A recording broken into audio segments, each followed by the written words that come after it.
prior to working on the book, I was the editor of the Winnipeg Free Press, and I had been that for about 5 years. But I'd also been a journalist for 25 years and worked my way up from a reporter at the Medicine Hat News in Alberta to being the editor in chief of the Winnipeg Free Press. And I loved the job. I loved my newsroom. I called it my dysfunctional family. But there was a point after 25 years that I started to look for something. And I think it was a conversation with my big sister, Joyce Goodhand, who has always been a mentor to me, who said, well, what do you want to do? You know, what have you, and I said, I've always wanted to write a book. I've never had time. We had 3 kids. I had this big job, and I had never written the book that I had always thought I would write. But in the same conversation, I said, I don't really have a topic. I'm a journalist. It has to be nonfiction, and it has to be something that's inspiring. And I wanted it to be about women. If I was going to take the time, I wanted to tell a really genuinely women's story. And that's when she said, well, no one's written anything about the women's sheltering movement. She had helped found a shelter in Swift Current, Saskatchewan in the late 80s, and kind of looked around and went, nobody has the time or the resources to really delve into how these things came to be. At that point, she was looking to other shelters for advice, and they were all lovely and collaborative, but nobody really knew how or why they had started in the first place. And so that kind of put us down a rabbit hole.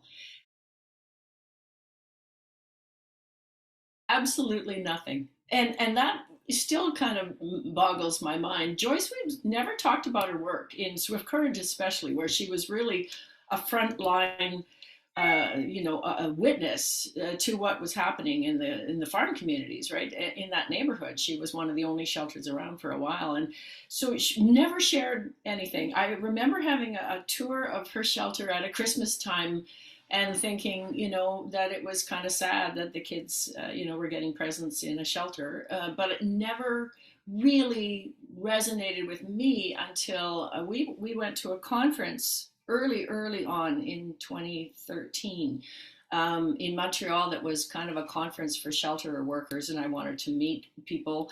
And some of the workers were talking about, how long does it take to vacuum your home? Well, it takes me this long to vacuum my home. And then they were talking the next second about strangulation policies.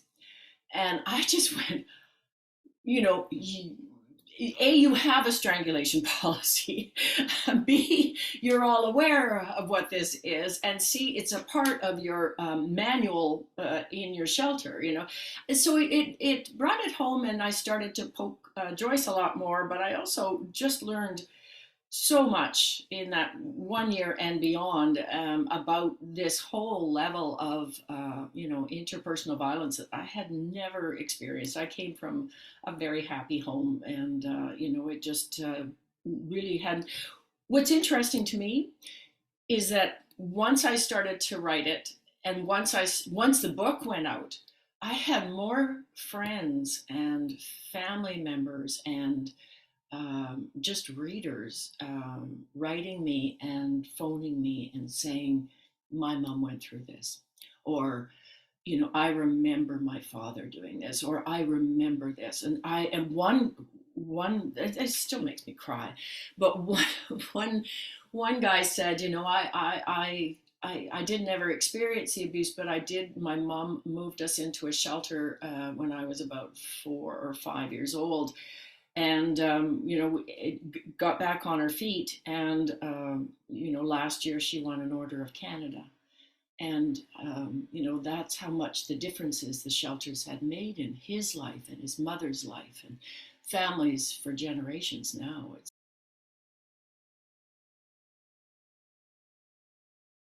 looks like it's radical change in the decade, in the 70s. It looks like it's radical. You go, how do we get from this doesn't exist, you don't need to build a shelter because this issue does not exist. We don't, and within a marriage, you can get beaten, you can be sexually assaulted, and it's between you and your partner, and it's a closed door thing. That does not, society has nothing to do with it.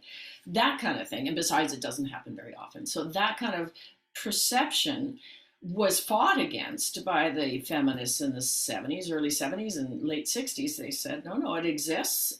Society has to deal with it. The government needs to change some laws. The police have to deal with these people instead of saying, well, that's just between, man and his wife. We don't get involved in domestic situations. So it just, the whole turnaround, though, here's the thing, is that the whole turnaround came about quickly, or looked like it came about quickly, but only because people's perceptions caught up with reality. And the feminists really brought this issue to the fore. They said, this is happening. We need to do something about it. We need to make a safe place for people and families. So I love them for it. And sometimes some of them didn't even know that there was a need for it. As they got into it, they realized it. But yeah, it those kind of seismic shifts don't happen really in a vacuum. It's like we finally recognize it and then it takes off. So, yeah, it takes a whole bunch of different people acknowledging the truth and acknowledging the reality, and then trying to find their own ways to deal with it. I talked to police officers who talked about that shift, about how they were changing protocols when they went on call. I mean, the pieces of it were so interesting because you talk to a nurse who would say at some point things changed, so that if a child was coming in with this many injuries or repeatedly coming in, they weren't just sending that kid home anymore. And if a woman came in and said, I fell down the stairs again, stupid me, I don't know how that happened, they were questioning it, and they were changing things, and they were calling. There were avenues that they could call. Women's shelters, for one thing, that fabulous institution that has given refuge to so many people. So yeah, there was suddenly a social structure that was just so much more aware and so much more sensitive.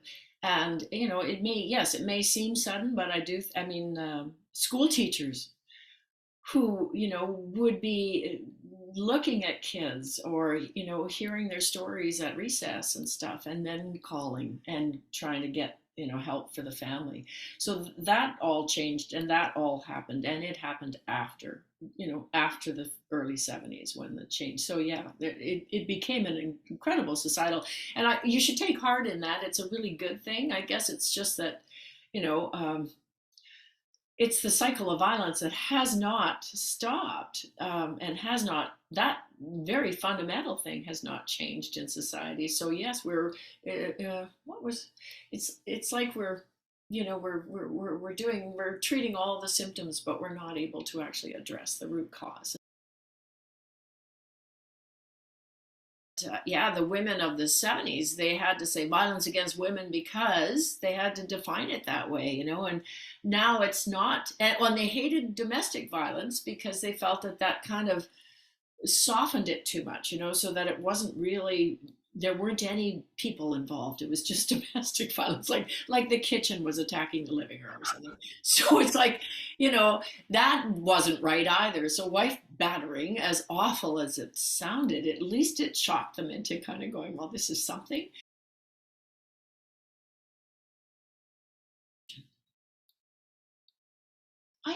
I think it was when we started to look into the statistics, because I guess at the time when the early founders were trying to prove that this problem existed, the more they plumbed it, the more they found that there was a very high percentage of women that were in relationships that were abusive or unequal, and that there were a lot of issues there.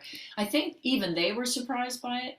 It was Holly Johnson and her statistical, the one statistic thing that was commissioned by the government. It was Statistics Canada. It was amazing, because and often, and I can't remember if it was Lynn Zimmer who said this or not, but they would be talking to a woman, and she'd be going, oh, things are fine, I just need a little safe space for a bed. And they would say, well, are you having trouble at home? Well, no, it's okay. And then And then you'd find out that at some point they would be asking if, well, have you ever, been forced to have sex?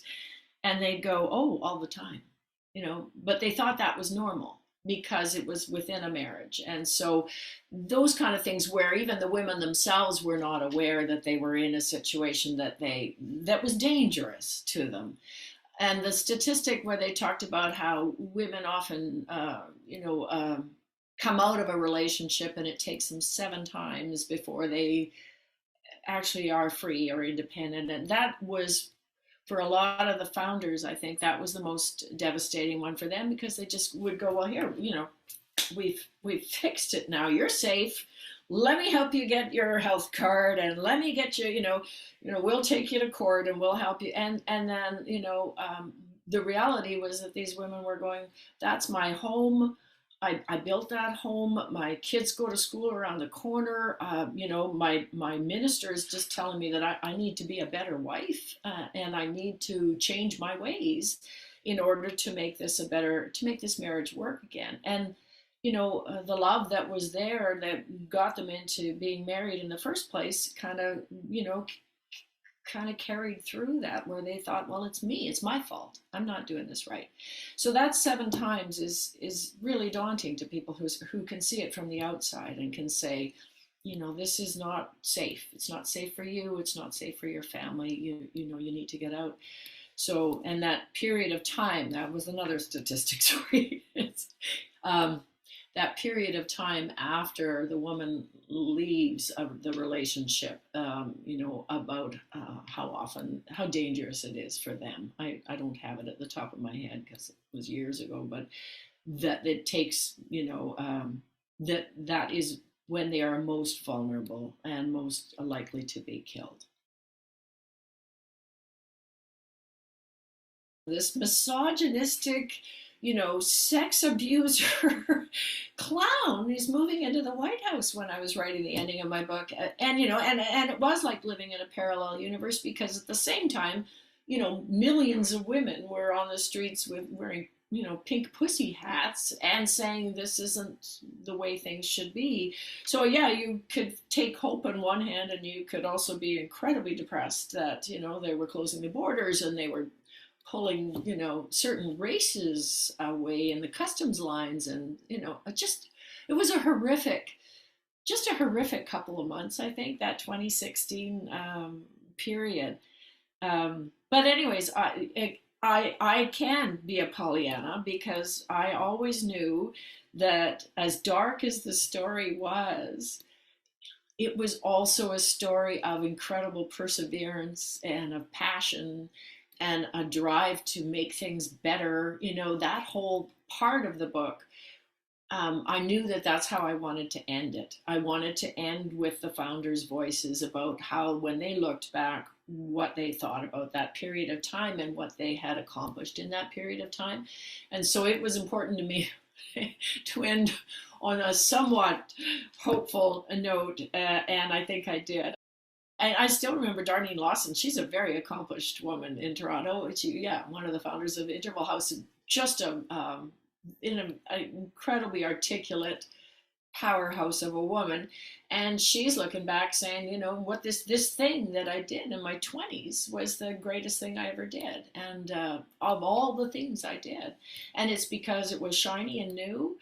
It was because it was built against pretty much everybody's thoughts that it was important to do, and that it created, it created a model that my sister Joyce in 1989 was looking at. It created a model and created processes, and then just started to grow. So it was a phenomenal accomplishment and a phenomenal achievement, despite the fact that it came out of such a dark place. I mean, Interval House is a miracle. It is. It's lasted so long and been such a stable, safe sanctuary for so long. It's amazing, because a lot of the places have, they get fractured. There's internecine fighting, and there's class and race and everything else gets involved. And it's really hard and sometimes heartbreaking to see how a shelter falls apart. Lack of funding being one of them, lack of support in the community. There's so many reasons. Interval House is this shining beacon of stability.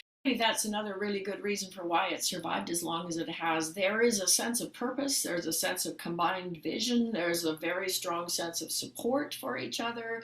That I don't know how or why, but that does, it makes those days easier, I think, if you feel that you're really making a difference, and they are. And they have to recognize that and celebrate it. So lots of shelters have foundered and that were based on really beautiful principles and passionate women and with everything going for them. So you see that happen, and then you look at Interval House and you go, it's the people that are able to kind of forge through. Social change is so hard and such hard work, and to maintain interest in the place and maintain the staffing, and it takes a powerhouse to kind of power that through. And I mean, that's again why Interval House is so inspiring, is because it has been led by some amazing people from start to now. When I went there, yeah, I remember seeing how um, high functioning it was, and smoothly run, and the same dedication and passion on the ground, but yes, well funded, better funded. And so it does make a huge difference. But yeah, what works and what doesn't, sometimes the best intentions don't follow through. We all wish that it was like food banks, that shelters could just go away because there was no need for them, and the fact that they just keep growing and keep getting filled is devastating to me. And yet the fact that they keep getting built is also inspiring to me. So Interval House over the years has done so many amazing things and supported so many families, and you have to stop every once in a while and have a party. So that's a good idea.